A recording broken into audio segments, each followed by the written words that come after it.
everyone, and welcome. You're watching Eagle News America. I'm Anna Kui, coming to you from Las Vegas, Nevada. Tonight, we will have live updates from several of our correspondents from across North and South America, starting with May Davila in Ciudad de Panama, who will report about the utilization of convention centers for COVID-19 patients advances in Panama. Next, we have Evelyn Ramos in Washington, D.C. President Trump speaks at the 2020 Summit to America.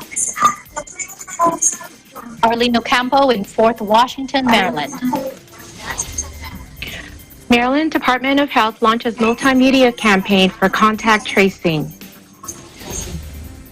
Next, we go to Swarthmore, Pennsylvania with Mila Simbulan. Tips for walking pups in the park in this hot and humid weather. Carlo Valdez in Union Township, New Jersey, will report about COVID-19 transmission rate rising in New Jersey. Next, we have Michael Hudson in Seattle, Washington. COVID-19 outbreak at the University of Washington, and the state offers special COVID helpline for pandemic-related stress.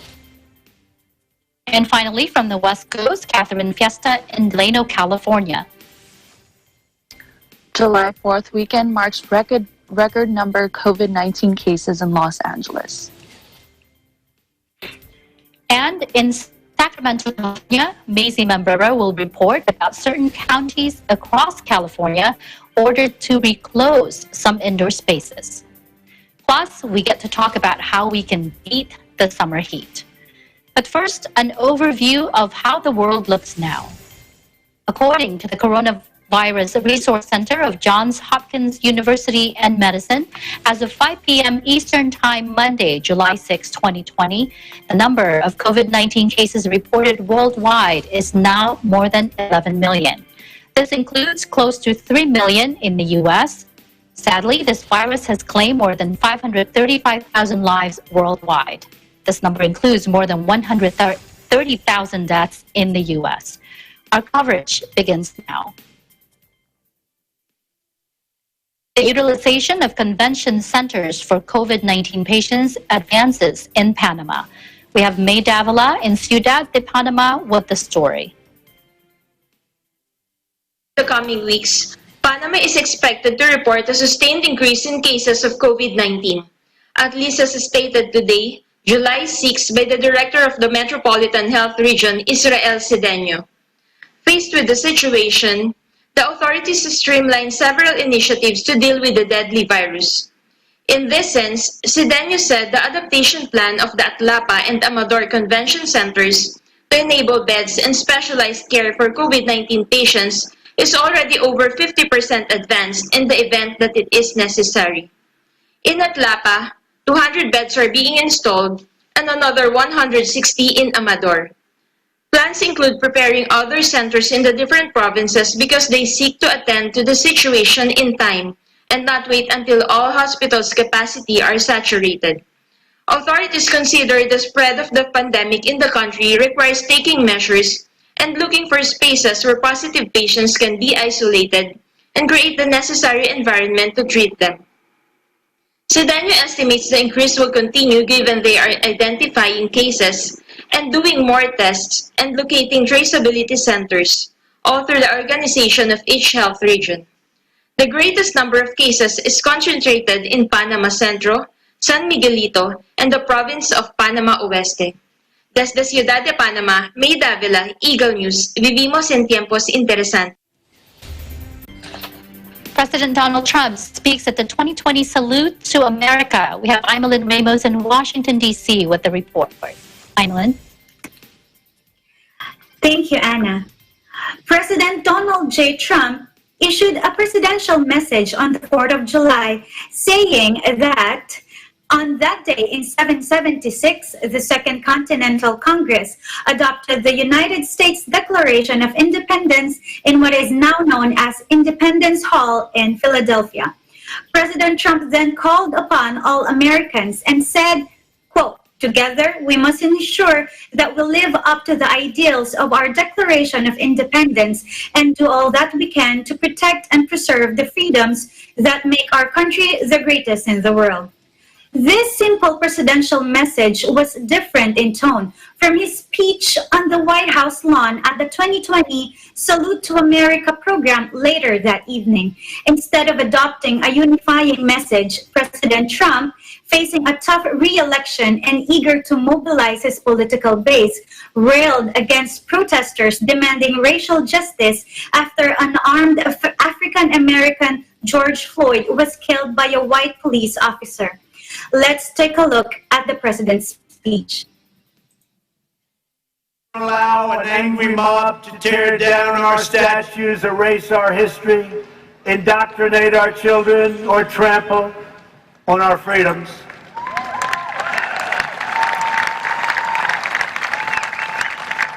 We will safeguard our values, traditions, customs, and beliefs. We will teach our children to cherish and adore their country so that they can build its future.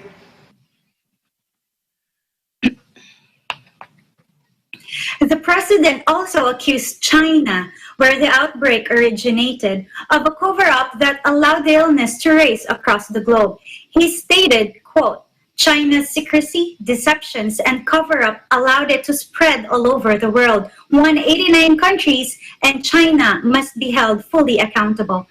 President Trump touched on a variety of subjects in his speech. During the speech, U.S. military warplanes and President aircraft conducted flyovers, which also included the famous Navy Blue Angels. Trump's divisive address came as popular beaches on both coasts, normally packed on July 4th, were closed as California and Florida suffer alarming surges in COVID-19 infections. Los Angeles Mayor Eric Garcetti warned citizens to, quote, assume everyone around you is infectious. Florida on Saturday marked a new daily high in confirmed virus cases at 11,458, far more than any other state. Miami Beach imposed a curfew and made mask wearing mandatory in public, yet some Florida beaches remained open. Health officials have been bracing for a new spike in virus cases after this weekend, which they see as a potential tipping point for more infections.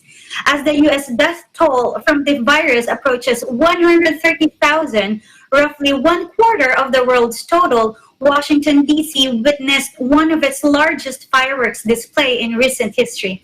Despite the political climate, protests, and the ongoing pandemic, for many people, the fireworks was a welcome distraction and reminder of one of the greatest events in this country's history. That is, of course, the Declaration of Independence. In Washington, D.C., I'm Lynn Bondoc Ramos, Eagle News. We live in interesting times. Back to you, Anna. Thank you, Emeline. You know, I had a conflict in schedule, so I didn't get to watch the speech of the president, and I haven't caught up with that yet. So I'm wondering, did he mention anything about the progress of the battle against COVID-19 during the speech? Yes, and he actually did mention a little about that. He stated, I will quote, we are unleashing our nation's scientific brilliance, and we will likely have a therapeutic and or vaccine solution long before the end of the year. I'm sure both you and I and everyone else is hoping that this will come true. Anna? Yes, that's the only thing we can do right now is hope, right? Hang on to that hope that we're midway, we're July now, so just a few more months, and before we know it, it will be the end of the year. Now, last question before I let you go, Emeline. I'm just curious again, what kind of reactions have you heard from the people towards the president's speech? Yes, and well, it depends who you ask.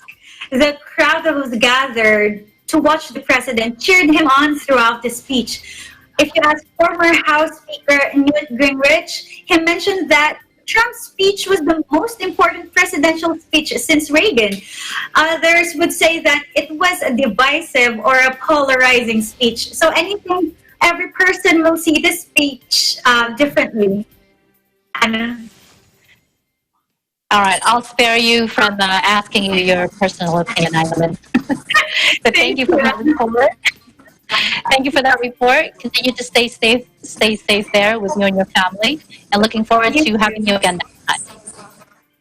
Again. Coming up, more updates from our correspondents across the U.S. Stay with us. This is Eagle News America.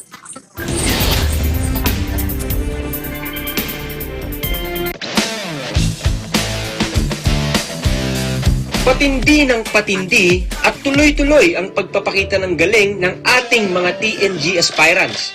You're just too good to be true. It up, you came to get it drunk with a name, I should have drunk you back when I was a child. Abangan ng kanilang performances sa pinakamalaking talent competition sa buong bansa, Tagisan ng Galing.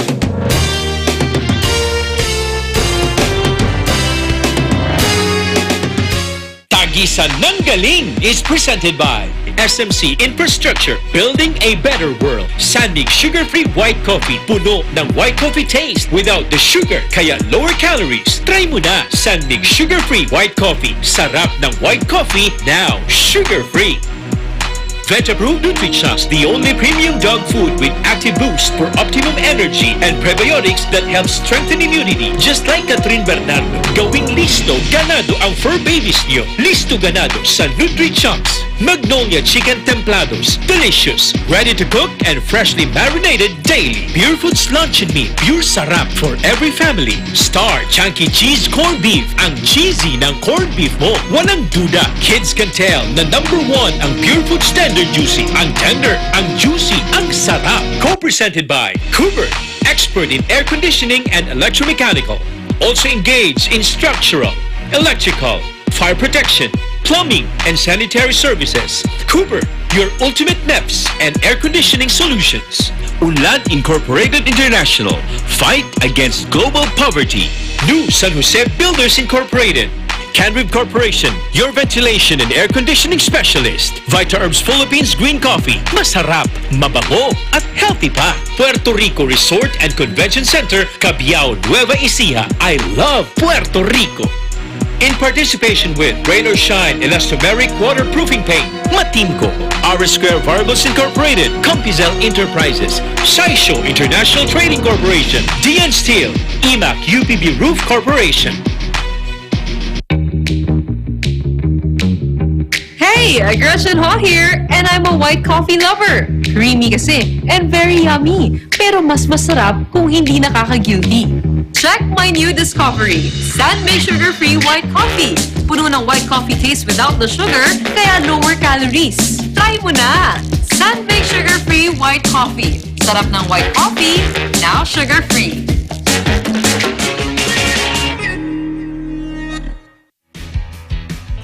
The successful development of TPLEX, or Tarlac Pangasinan La Union Expressway in 2009, a 4-lane toll road that extends from Tarlac City to Rosario La Union, with an additional approved extension of 56 kilometers all the way to San Juan La Union. This is expected to reduce travel time to Baguio and other provinces in northern Luzon. Realizing the vision of creating a better world for Filipinos fueled the team's focus.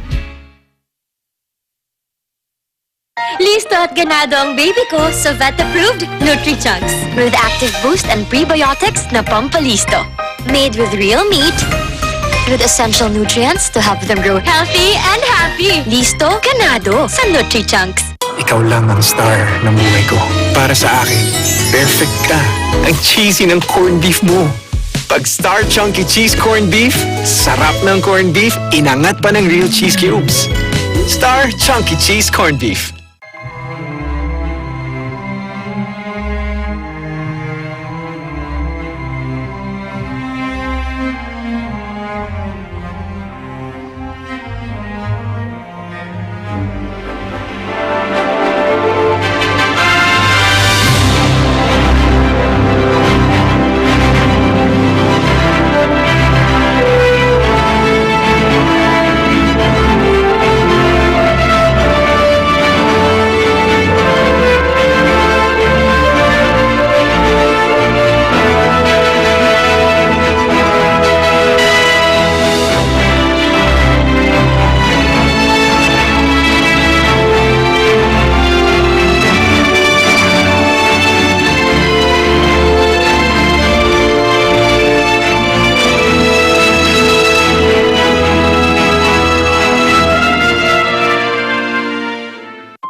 Welcome back. This is Eagle News America.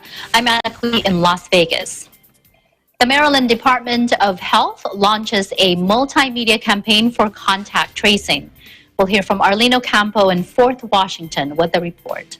Arlene? Thank you, Anna. Maryland's essential health metrics are continuing in the right direction. The positivity rate for COVID-19 falls to 4.51%, and hospitalizations remain stable at 403, including 142 ICU beds. Marylanders are still encouraged to get tested at any of the more than 220 testing sites available throughout the state. To continue our fight against COVID-19, we must stay cautious and vigilant. Governor Hogan announced additional steps to further expand testing. One of these is a mandate instructing physicians to order a test for anybody who requests for it, regardless of their symptoms. There are some testing sites that do require a doctor's note. With this order, this requirement will no longer be an obstacle for anyone who wishes to be tested. Testing is encouraged for those who traveled out of state, those who work in close contact settings, and those who attended large social gatherings. Governor Hogan said, and I quote, "While other states are experiencing testing shortages, the state of Maryland will continue to have an abundant supply of testing available at no out-of-pocket cost to anyone in our state who wants to be tested. As more and more people are returning to the workplace and as more Marylanders are beginning to interact with larger number of people, testing will become even more critical."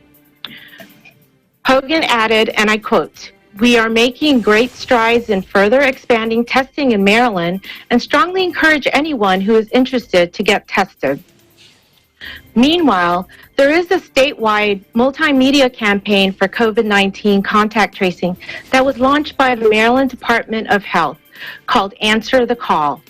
This includes TV advertisements, social media ads, digital ads, and radio spots as well. The ads display stories in our own communities who were affected by the virus and can attest to the dangers of this virus. These ads serve as a reminder to Marylanders to answer the call from a contact tracer. As I've reported in the past, the caller ID will read MD COVID or 240-466-4488. Contact tracing is very critical in fighting the spread of this deadly virus. The campaign slogan, Respond, Connect, Recover, shows that we all have the power to protect our community by answering the call. In Fort Washington, Maryland, Arlene Ocampo, Eagle News, we live in interesting times. Back to you, Anna. Thank you, Arlene.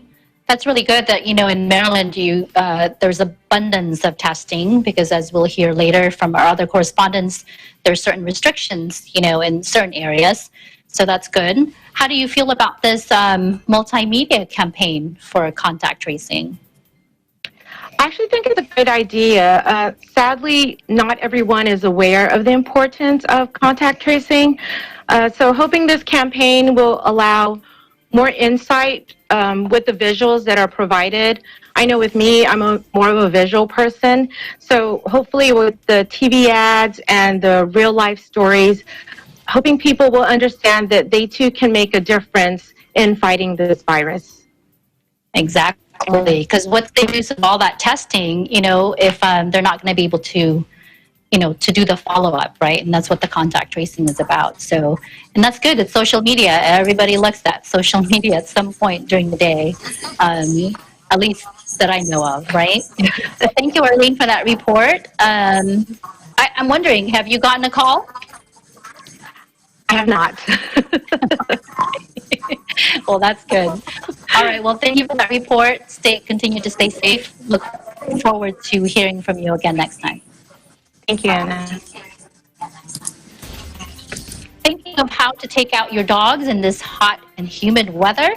Well, here are some dog walking tips for the summer from Myla Simbulan in Swarthmore, Pennsylvania. Myla? Thanks, Anna. It's hot and humid here in Pennsylvania, and if you are planning to take your furry friends to the park, We've got some tips for you to have a safe and enjoyable outdoors with your pets. With this warm weather, and counties are now reopening the parks to the public as part of the final reopening here in Pennsylvania, some people are looking forward to going outdoors after months of quarantine. Of course, you don't want to leave your fur friends behind. Here's Agriculture Deputy Secretary Frank Strathmeyer on what to prepare before going to the park. Let's watch. As you're preparing to come to the park, just remember that you do want to take care of yourself and your family. So make sure you have adequate supply of hand sanitizer and that you have masks for everyone. As far as your dog is concerned, just make sure that if you come to the park, make sure that you have a licensed dog, the dog is licensed, and that their rabies shots are updated and as they come to the park. Some parks here in Pennsylvania have lakes or rivers. Although dogs are allowed to swim, there are some precautions from Assistant Director of Bureau of State Parks Ryan Deisinger. Let's watch. Dogs can swim in the lakes at parks, but that's one thing that I wanted to mention today is our lakes in Pennsylvania state parks, most of them are shallower in nature, typically nutrient-rich water. Also, with direct sunlight like we have here today during the summertime, they can develop algal blooms that could be potentially harmful algal blooms and have cyanobacteria and cyanotoxins in them. That could be potentially fatal to dogs if a dog were to ingest the water by drinking it or get it on its fur. So we kind of ask that people, keep that in mind if you're going to allow your dog to swim in the lake, that an algal bloom could exist. The conditions could be ripe that a dog could be infected with cyanotoxins. Summer months also tend to bring increased reports of dog bites and attacks due to increased outdoor activity.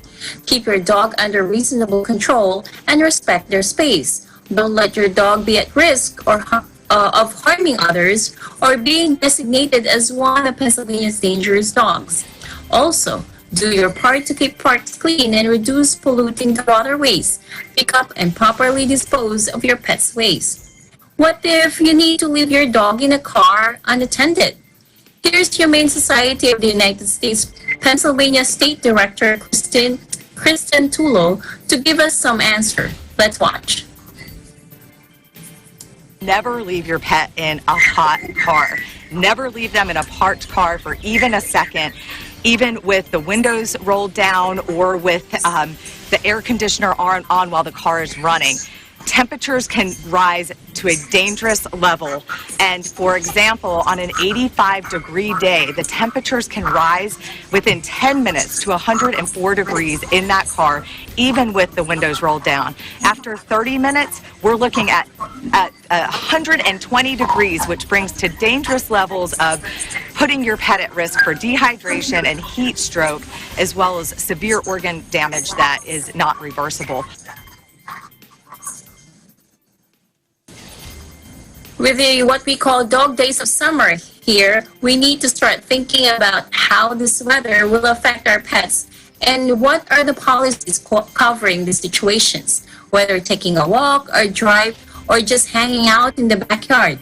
We need to think about extra precautions to keep our pets happy and safe.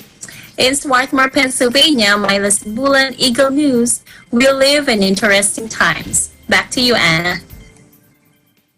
Thank you, Myla. Those are great reminders for pet owners like myself.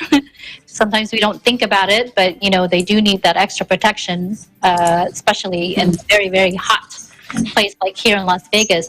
Now, I heard in the news, I heard in your report that rabies shots are needed to be updated during the summer. Can you tell me what that is? So it's really important that you make sure that your dog's rabies vaccination is up to date, because in summer is big season for rabies, especially here in Pennsylvania. Warm weather and outdoor activities that increases the chance of an encounter with rabid wildlife. That's why it's really important that the rabies shot is always up to date. Do you have any dogs yourself, Myla? No, not right now. But my kids would love for us to have dogs. But I told them, once they're big enough to take care of the dogs, then we can get some. Every once in a while, we do doggy sitting. So that's the closest that we have with dogs. Anna? Well, that's a good practice for them. That way they can, especially if they have them for a couple of days, and they'll get to see what it takes to take care of dogs, because they're just like children, right? Exactly, yes. That's the reason why I told them once they're big enough to take care of them, yes, we can have dogs. There you go. That's a good negotiation there, Myla. Thank you for that report. Take care, and we'll see you again next time. Thank you, you too. When we come back in New Jersey, COVID-19 transmission rate is rising. In Union Township, Bureau Chief Carlo Valdez has the story. Let's take a look.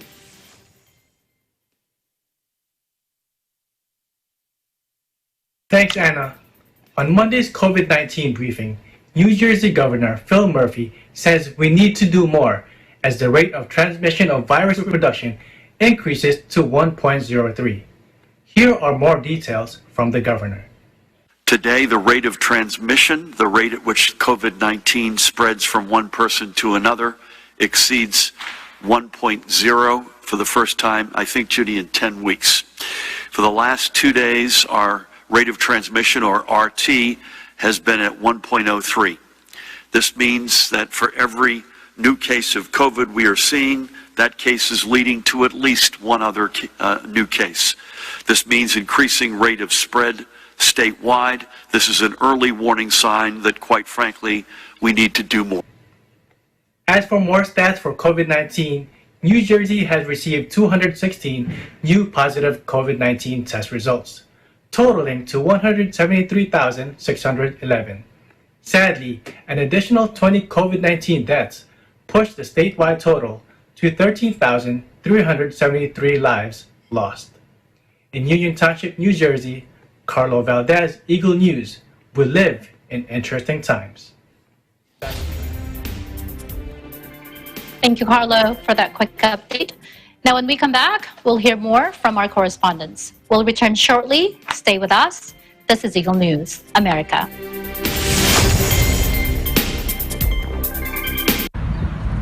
Ein sonniger Tag heute hier in Berlin vor dem Bundestag. Ich bin Irene Juliet Arzadon und möchte diese Gelegenheit nutzen, um ein paar Worte mit euch zu teilen. An alle Menschen da draußen. In dieser Zeit lasst uns nicht vergessen, den Menschen zu danken, die ihr Leben für uns opfern. Sei es die Menschen, die im Krankenhaus arbeiten, in den Altenheimen sowie in den Arztpraxen, aber auch an die Menschen, die im Lebensmittelhandel sich befinden. Die Kassierer. Manchmal reicht es aus, um ihnen ein freundliches Lächeln zu geben. Denn die Menschen, die heute am Arbeiten sind, weil sie nicht so wie einige von uns zu Hause bleiben können, die sollten wir wertschätzen. Ihnen sollten wir unseren Dank ausrichten. Darum lasst uns noch mehr zusammenhalten. Sie wertschätzen.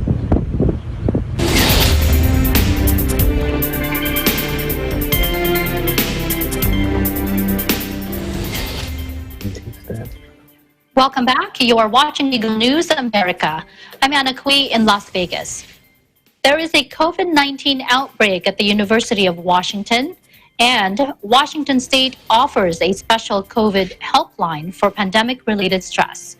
We'll hear from Michael Hudson in Seattle, Washington. Michael? Thank you, Anna. I hope you're having a great afternoon. Just wanted to give you some stats concerning the COVID-19 when it comes to Washington State. So as of today, we're sitting at 35,898 positive cases and 1,359 deaths. And just yesterday, the state had the third highest single day COVID-19 of positive cases, which is at 651. So within the last 2 weeks, we've had 9 to 10 days of 500 plus positive cases. The main story tonight is the University of Washington, which is the main campus here in the state, which is located in the heart of Seattle, had a recent outbreak of 146 students who tested positive.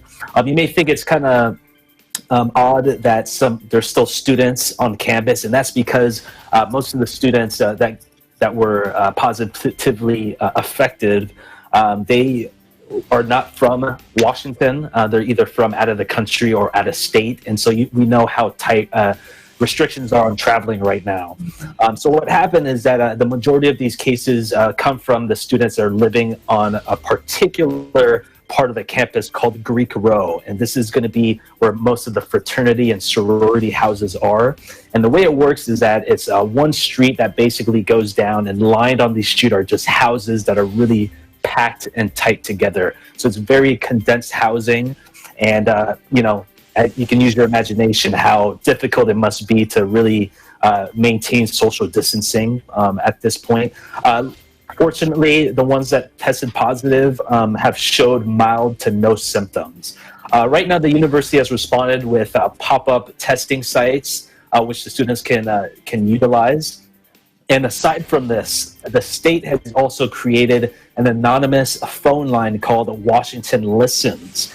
And in a nutshell, it connects callers who may be feeling stressed during the pandemic as it relates to the coronavirus. And to quote Sue Birch, who's the director of the Washington State Healthcare Authority, Washington Listens helps people cope and strengthen the resiliency in these uncertain times. And it complements the state's behavioral health response services by providing an outlet for people who are not in crisis but need an outlet to manage stress. So the state just launched this program this morning, and they're hoping that this will be a positive channel for everyone who's negatively impacted by the coronavirus and needs a place, or in this case, an outlet to seek solace. Reporting from Seattle, Washington, I'm Michael Hudson. We live in interesting times. Back to you, Anna. Thank you, Michael. That's a really good program to have because, maintaining mental health is really good, because if that also affects how physically we're going to respond to any illness. How can one access the support line? Great question. So this, the Washington Listens support line, it can be reached by calling 1-833-681-0211. And it's between the hours of 9 a.m. and 9 p.m. Pacific time on weekdays, and on the weekends, it's from 9 a.m. to 6 p.m. Pacific on Saturdays and Sundays.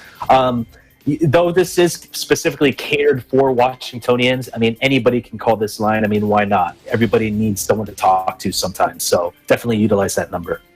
Right. Thank you, Michael. Just one more question. I was wondering, how are you feeling with the increasing numbers, since in the beginning of all this, Washington was one of the first ones that had a positive case, right? Definitely, and it is quite alarming, especially seeing these numbers going back up. And I think, in my opinion, it was a little too premature to have the businesses open. I totally understand, because the economy and people need to work, but I think everybody knew had a feeling that the numbers were going to rise slightly. So I think the important thing is that everybody continue to maintain social distancing, wash your hands, and really humble themselves and pay attention to the protocols issued by the state. Yeah, exactly. We just all have to listen. Well, Michael, I hope you're doing your part out there. I'm sure you are. Hope you and your family continue to stay safe. Thank you for your report, and we'll see you again next time. Thank you. July 4th weekend marks record number COVID-19 cases in Los Angeles. In Delano, Eagle News correspondent Catherine Fiesta has the details. Catherine? Thank you, Anna. Fireworks, beach trips, and backyard barbecues are just some of the few things that may come to mind for many when celebrating the 4th of July weekend. With the current pandemic sweeping through the nation, some Angelenos were discouraged from celebrating the past holiday weekend. July 4th weekend this year marked record numbers in Los Angeles County. There were 3,187 confirmed COVID-19 cases on Friday alone, the highest number of cases recorded in one day since the pandemic began. In the last 3 weeks, confirmed COVID-19 infections have increased by 41%.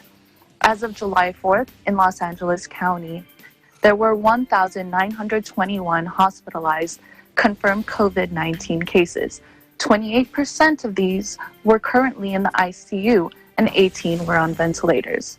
The Los Angeles Public Health Department is recording a significant surge in the number of positive new cases among the age ranges from 18 to 40 years of age.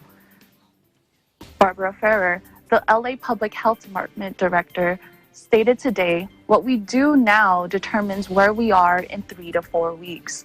The sooner we all recommit to taking care of each other, the sooner we create a new normal, where we get back to work, school, and our friends and extended family." With businesses continuing to open and many Angelenos returning to the quote-unquote new normal, we are reminded that the virus is still ever so present and can even be spread due to the increasing cases. LA County residents interested in being tested for COVID-19 are strongly encouraged to contact the nearest healthcare center or primary care physician. Individuals without access to either of these options can visit covid19.lacounty.gov/testing to receive more information on locations offering free testing for Angelenos. In Los Angeles County, the number of new cases increased with 7,232 newly reported cases and 30 new deaths from Friday, Saturday, and Sunday, with new cases today being 1,584 new confirmed cases and 48 new deaths. The total number of confirmed cases in the county are 116,570, with 534 deaths and 1,921 current hospitalizations, as announced today by the Los Angeles Public Health Department. Meanwhile, the state of California now has a total of 271,684 confirmed COVID-19 cases and 6,337 deaths, with 5,790 confirmed hospitalizations and 1,706 confirmed ICU hospitalizations, as recorded by the California Department of Public Health. In Delano, California, Catherine Fiesta, Eagle News. We live in interesting times. Back to you, Anna. Thank you, Catherine. So I heard some people can get free COVID-19 testing. How would the testing site prioritize those individuals who need the free test? Well, Anna, priority is given to symptomatic persons who have the signs of COVID-19, such as fever, shortness of breath, also chills, muscle pain, and sore throat. Asymptomatic persons can also receive testing if they meet certain criteria, like being over 65 years old, having chronic and medical conditions, and even certain essential workers fall into this category. So for more information, LA residents can visit the county's COVID-19 website. Good to know. Thank you, Catherine. Thank you for that report. I'm wondering, have you been tested, or have you thought about being tested, being that you haven't had symptoms? I definitely have, since I am going back to work now, but I just went back to work maybe 2 weeks ago, and they do say there is an incubation period for about 2 weeks. So maybe in the next week or following week, I'll be thinking about getting tested. Oh, good. Maybe you'll give us an update next time. Thank you, Catherine. Stay safe out there, okay? Thank you. You too, Anna. Certain counties across California have been ordered to reclose indoor spaces. In Sacramento, Macy Membrere has the details. Let's take a look. Now, due to the alarming rate at which COVID-19 is spreading through California, Governor Newsom has ordered indoor operations to stop for restaurants, wineries, movie theaters, museums, and zoos, along with full closures of all bars and breweries in numerous counties across California. Among the list of counties to follow these new shutdown procedures is Sacramento County. Governor Newsom explains more regarding the current actions taken in response to the rise of COVID-19 cases and hospitalizations. Let's listen. I want to remind you of some statewide actions we've taken recently. Again, pulling activities to the extent we can, as many activities, business activities in particular, but more broadly, activities that are indoors, we want to move them outdoors. And we've done that in multiple sectors of our economy, restaurants being a notable example. We have also closed down bars in the areas of highest concern, and those are represented in those 23 counties that I listed at the top of the presentation. Over the weekend, there were local and county closures of beaches, statewide closures of parking lots related to the beaches, and I just want to thank all the elected officials and the residents, more importantly, the residents of the state of California that acted overwhelmingly responsibly, that were out on our beaches, those that were open, and were responsible in terms of their social distancing and physical distancing.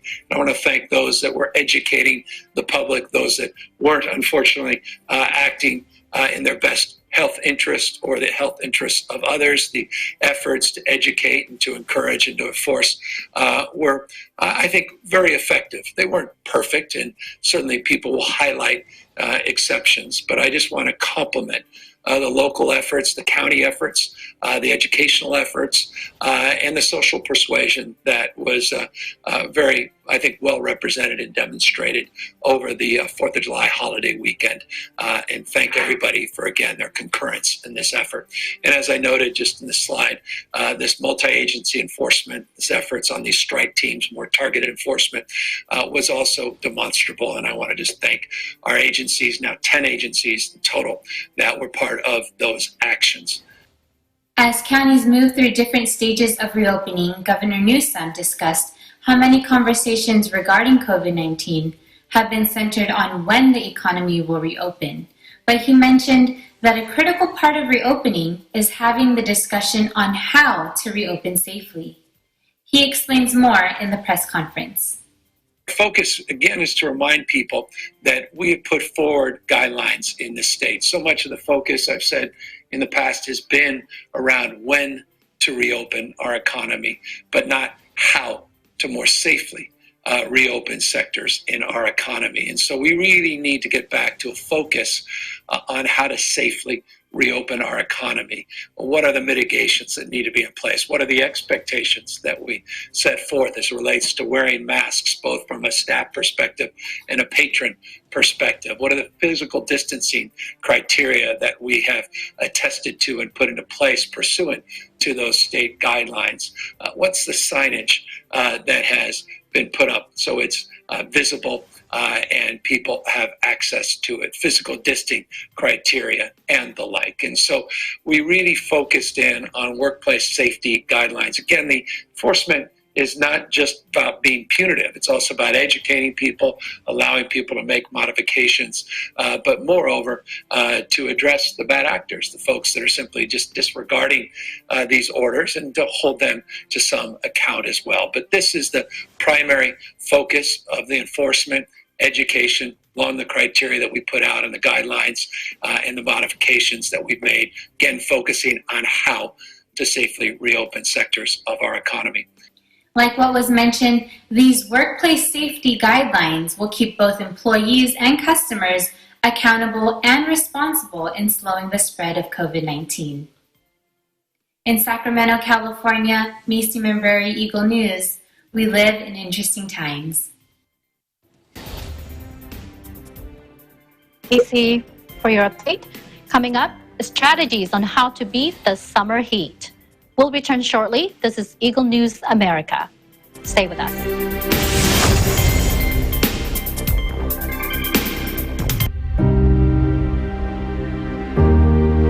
It says the best defense is still containment. We are in uncharted territory. Final volume 450. If I want to 100%.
back. You are watching Eagle News America. I'm Anna Kui in Las Vegas.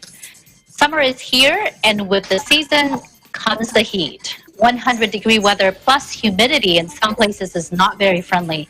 So we'll hear from tonight's correspondents on their tips on how they plan to beat the summer heat. We're going to start with Mike Hudson because earlier he said that the weather is not bad there. Michael? Well, Anna, to be totally honest with you, I'm probably the worst person to ask this question because I love the heat. I mean, it's 70 degrees up here in Seattle right now. A lot of people think that's hot, but I'm still wearing a sweater or whatnot outside. I love triple digits. I love being out there, especially playing golf and things like that. But in the rare case that I am too hot, I would have to say that I'm always a huge proponent on cold showers. And then my wife suggested another thing as well, is you get a huge bowl and put ice and water and just put your face in there for like 2 minutes. Come out, your skin is nice and tight and fresh, and you're ready to go. Yeah, that's a good. I actually tried that. I can't do it with the ice and water in the morning because I've heard that as a beauty tip too from other women. Well, if you like 3 digits, come check out Vegas. Definitely yes. 3 digits all summer long. So, well, thank you, Mike. What about? So what is the weather over there, Anna? Oh, today. So I got in the car after work, after my car sat there, and mind you, I'm in the covered parking. It was 115 degrees. Oh man, love that! Wow. Yeah. Very hot. I mean, you can. Have you tried putting cookie dough on your windshield? Yes, I have the windshield. I actually have the windshield, the main one for the front, and then I have the side ones too.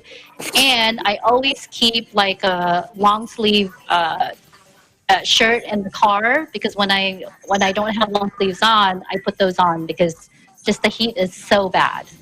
And we have to protect your skin. Even when we're in the car, it's really important that you protect your skin because we don't think about it sometimes. So, yeah. But Mila, how about you? It's humid over there right now. Oh yes, definitely. It's really humid here in Mid-Atlantic. And to beat the heat, keep yourself hydrated. Always have water with you. And nowadays, because I love running around the neighborhood, instead of running during lunch, because I usually, that's my lunch, I know everyone's working from home, I'm working from home as well. And that's my lunchtime. I go running during lunchtime, but when it's really hot, I usually do it early in the morning so that it won't be too hot that, by the end of a 2 mile or a mile and a half, I'm already like sweating so hard or panting already, like running out of breath. So yeah, that's my tips for you guys out there. Just adjusting the time. I mean, here I'm always surprised when I see people during the day, running outside in the summer. I'm like, oh my gosh, more power to them. And I'm always looking for their water bottle because, like in your report earlier, the new normal is, when you go to the park, normally you'd say, make sure you're hydrated, you bring extra bottled water. But in your report, in the report, I heard one of the interviewees said, make sure you have your mask and your extra hand sanitizer. New normal. Yes. Got to carry everything with you. Yes. I know. Let's go to Catherine. Catherine, what do you do to keep cool out there in the West Coast? So here specifically in Delano, California, we always have triple-digit weathers. So here in the house, since we are not allowed to go out so often anymore, my mom turns on the AC, and I think I have the coldest room in the house. So sometimes I'm actually freezing. And then we also have a backyard pool. I've been frequenting that. So doing a lot of swimming as my cardio exercise because it is as Mila said, is very hot out during when you want to go out running. And my family also loves eating ice cream. I'm almost always buying ice cream for them when I'm out doing a grocery run. That's nice. So you have a pool, so it's a dual purpose, cooling down and exercising at the same time. Exactly. Well, thank you, Catherine. What about ice cream? You mentioned ice cream. What's your favorite flavor? So my favorite flavor of ice cream has to be rainbow sherbet, but a new one that me and my family have found, and it's kind of gaining popularity here in the West Coast, is it's a tiger brown sugar boba ice cream. Wow. Yeah. So I haven't heard of that. Boba in it, and it's not hard. You would think it would be hard because it's frozen. There's boba? Yeah, Wow. there's boba in the ice cream. Man. That is interesting. It's funny you mentioned that because just the other day we were at the store and they have, those fruit cups. I'm not going to mention the brand. They have those clear boba in them too. So that's interesting. Boba is popping up everywhere. Oh yeah, definitely. But it's refreshing. It's refreshing. So that's good for the summer too. Yeah. Now, what about Island? What do you do for the summer? Well, here in DC, there's a heat advisory because the forecast is 94 to 110 degrees the whole week. So I'm still too scared to go outside. I'd rather stay in my house, close the blinds, and turn on the AC in full blast. Good thing here in our apartment is that the utilities are included. So we can just leave the AC on all day, all night, and have bubble baths with the kids too. I envy Catherine. I would love a backyard pool, but I have an apartment. So, yeah, Hannah.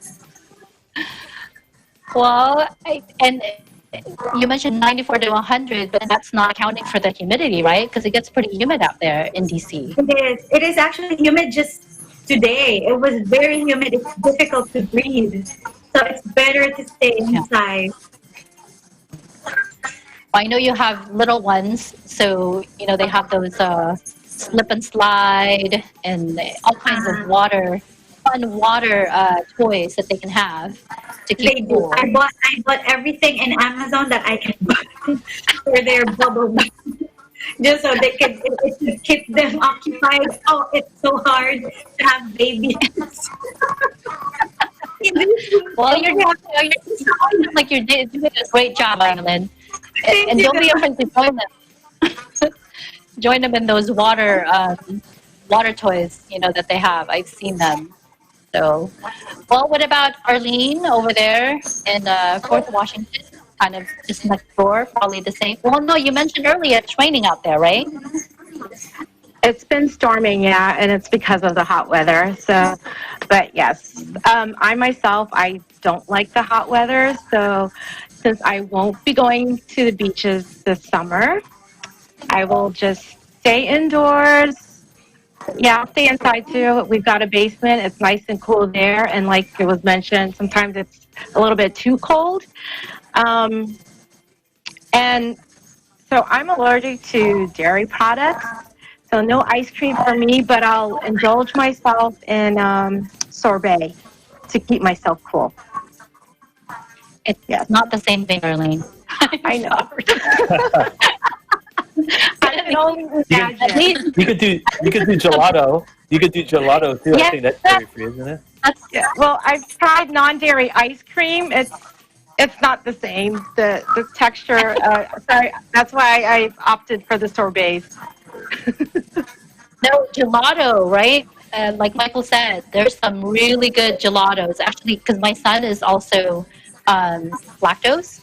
So I don't know if that's the same, lactose and allergy, but he buys a lot of gelatos, and they have really good ones. So maybe you should try that.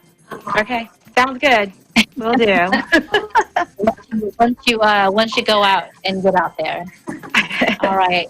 Well, thank you so much, everyone, for sharing your tips on how to beat the summer heat. The summer, we have a long way to go. Summer just got started, so hang in there.